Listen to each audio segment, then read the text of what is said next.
जब कोई देश दुनिया के बड़े बड़े देशों की बात नहीं मानता तो उन देशों के पास उसे समझाने या फिर यूं कहें डराने के दो ही तरीके होते हैं। पहला सैन्य शक्ति और दूसरा सैंक्शंस यानी पाबंदियां। फिलहाल रशिया यूक्रेन मामले में भी अमेरिका और यूरोपियन यूनियन रशिया को समझाने के लिए इसी दूसरे तरीके का इस्तेमाल कर रहे हैं, यानी रशिया पर कई तरह की पाबंदियां लगाकर उसे बैकफुट पर धकेलने की कोशिश की जा रही है। इन सैंक्शंस में सबसे अहम है रशिया के प्रमुख बैंकों को भुगतान प्रणाली स्विफ्ट से बाहर करना। इस फैसले से माना जा रहा है कि रशिया को काफी आर्थिक नुकसान उठाना पड़ सकता है, लेकिन सवाल ये है कि स्विफ्ट प्रणाली आखिर होती क्या है और कैसे रशिया को इससे नुकसान उठाना पड़ सकता है।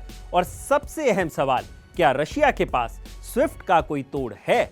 आज बात इन्हीं सवालों पर। नमस्कार, मेरा नाम है भूपेंद्र सोनी और आप देख रहे हैं अनकट। तो क्या है स्विफ्ट? स्विफ्ट की फुल फॉर्म है the society for world wide interbank financial telecommunication. ये एक तरह का फाइनेंशियल मैसेजिंग इंफ्रास्ट्रक्चर है जो दुनिया के बैंकों को जोड़ने का काम करता है। ये एक सिक्योर प्लेटफॉर्म है जिसका इस्तेमाल फाइनेंशियल इंस्टीट्यूशंस द्वारा ग्लोबल मॉनेटरी ट्रांजैक्शंस जैसे कि मनी ट्रांसफर वगैरह से जुड़ी जानकारी भेजने के लिए किया जाता है।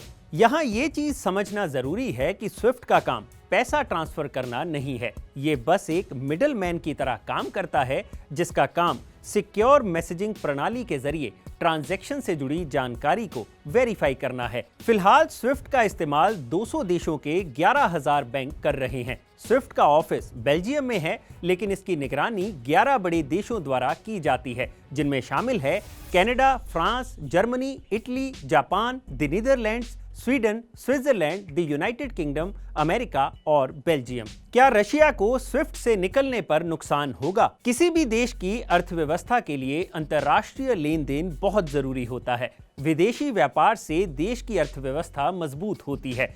स्विफ्ट के जरिए फॉरेन ट्रेड, फॉरेन इन्वेस्टमेंट और विदेशों से भेजी जाने वाली राशि वगैरह को मैनेज किया जाता है।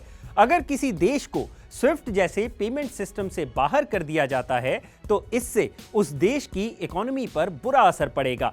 और फिलहाल यही अंदाजा रशिया को लेकर भी लगाया जा रहा है, क्योंकि स्विफ्ट से बाहर होने का मतलब है अपनी फाइनेंशियल ट्रांजैक्शंस के लिए उस देश को टेलीफोन और फैक्स मशीन पर ही काम करना होगा, जो बिल्कुल सिक्योर नहीं है। जानकारों के मुताबिक रशियन करेंसी मार्केट पर इसका बुरा असर देखने को मिल सकता है। साल 2014 में भी जब रशिया पर पाबंदियां लगाई गई थी, तब से ही रशिया फॉरेन करेंसी रिजर्व बढ़ाने में लगा हुआ है, जिसका नतीजा है कि जनवरी 2022 तक रशिया का फॉरेन रिजर्व 630 बिलियन डॉलर पर पहुंच गया है। और अब इन पाबंदियों के जरिए रशिया के सेंट्रल बैंक के एसेट्स को निष्क्रिय करने की कोशिश की जा रही है, ताकि पुतिन को अपने विस्तार से रोका जा सके। क्या रशिया के पास स्विफ्ट का कोई तोड़ है? ऐसा नहीं है कि रशिया को इस मुश्किल का पहले से कोई अंदाजा नहीं था। यही कारण है कि रशिया पिछले कुछ सालों से स्विफ्ट के अलावा बाकी प्रणालियों पर भी काम करने की कोशिश में लगा हुआ है। इनमें से एक है SPFS यानी system for transfer of financial messages. ये भी स्विफ्ट की तरह एक प्रणाली है जिसे सेंट्रल बैंक ऑफ रशिया ने डेवलप किया है। यही नहीं, ऐसी भी खबरें आ रही हैं कि रशिया चाइना के साथ मिलकर स्विफ्ट जैसी एक प्रणाली विकसित करने में भी लगा हुआ है, जो आने वाले वक्त में स्विफ्ट को टक्कर दे सकती है। अब देखना यह होगा कि स्विफ्ट से बाहर होने के बाद क्या रशिया किसी नई प्रणाली पर काम करता है, और अगर हां, तब भी इसके लिए रशिया को कुछ वक्त तो लगेगा, जिससे यूक्रेन को थोड़ी बहुत मदद तो मिल ही जाएगी। अगर आपको यह वीडियो पसंद आया हो तो इसे लाइक और शेयर जरूर करें, और जानकारी से भरे ऐसे ही और वीडियोस देखने के लिए सब्सक्राइब करें हमारा चैनल अनकट।